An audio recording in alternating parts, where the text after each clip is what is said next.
जया किशोरी। जया किशोरी। जया किशोरी मशहूर कथावाचक जया किशोरी। मैं कोई संत साधु साध्वी नहीं। तो क्या एक साध्वी जो सादगी और आध्यात्मिक की बात करती है उसे 2 लाख रुपए का महंगा ब्रांडेड बैग लेकर चलना चाहिए? क्या ये उनके उपदेशों और उनके बातों की अपेक्षाओं से मेल खाता है? आज हम बात करेंगे जया किशोरी और उनके डियोर बैग के विवाद की, जिसने सोशल मीडिया पर तहलका मचा दिया है। क्या ये सिर्फ एक साधारण फैशन पसंद का मामला है या ये हमारे समाज के आध्यात्मिक नेताओं के प्रति गहरी उम्मीदों और आलोचना का प्रतीक है? आइए जानते हैं। जया किशोरी का नाम आज भारत के आध्यात्मिक जगत में काफी मशहूर है। 29 साल की उम्र में ही उन्होंने लाखों लोगों को अपनी कहानियों, भजनों और प्रवचनों से प्रभावित कर दिया था। वो खासकर युवाओं में बहुत प्रसिद्ध हैं क्योंकि वो सरल और प्रभावशील भाषा में आध्यात्मिक और नैतिक मूल्यों को बताती हैं। उनके संदेश में अक्सर त्याग, सादगी और आध्यात्मिकता को बढ़ावा दिया जाता है, जो बहुत से लोगों को प्रेरित करता है। हाल ही में जया किशोरी को एक डियोर बैग के साथ देखा गया, जिसकी कीमत लगभग 2 लाख रुपए से ज्यादा है। ये तब हुआ जब वो एक एयरपोर्ट पर नजर आईं और जैसे ही उनका ये वीडियो सोशल मीडिया पर वायरल हुआ,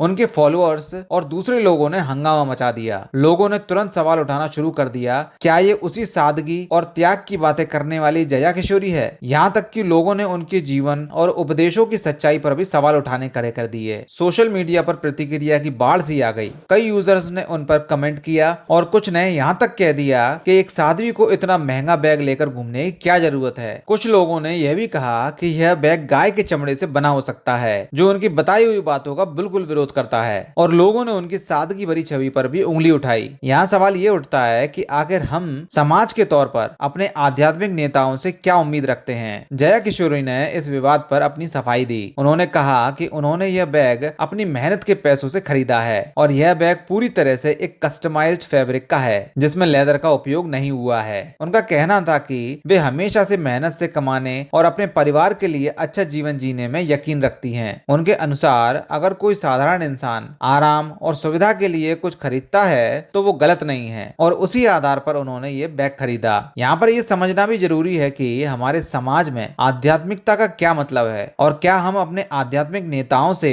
बहुत ज्यादा उम्मीदें रखते हैं? क्या हमें उम्मीद होती है कि जो भी साध्वी या संत होगा वो हमेशा सादा जीवन ही जिएगा? ये विवाद हमारे उस नजरिए को भी उजागर करता है जहां हम अपने धार्मिक नेताओं को एक आदर्श छवि में देखना पसंद करते हैं, जबकि हकीकत में वे भी हमारी तरह इंसान ही हैं। तो दोस्तों, इस पूरे मामले में आखिर सच्चाई क्या है? क्या हमें अपने आध्यात्मिक नेताओं से उम्मीद रखनी चाहिए या फिर हमें उन्हें अपने हिसाब से जीवन जीने की आजादी दे देनी चाहिए? यह सवाल सिर्फ जया किशोरी तक ही सीमित नहीं है, बल्कि हमारे समाज की उन उम्मीदों को दर्शाता है जो हम अपने धार्मिक और आध्यात्मिक नेताओं से रखते हैं। क्या सही है और क्या गलत, ये पूरी तरह से आपके नजरिए पर निर्भर करता है। आपका इस मुद्दे पर क्या सोचना है? क्या जया किशोरी का यह विवाद सिर्फ एक बैग की वजह से है या समाज में उन उम्मीदों की वजह से है जो हमने अपने आध्यात्मिक नेताओं से बांध रखी है? अपनी राय नीचे कमेंट करके जरूर बताएं।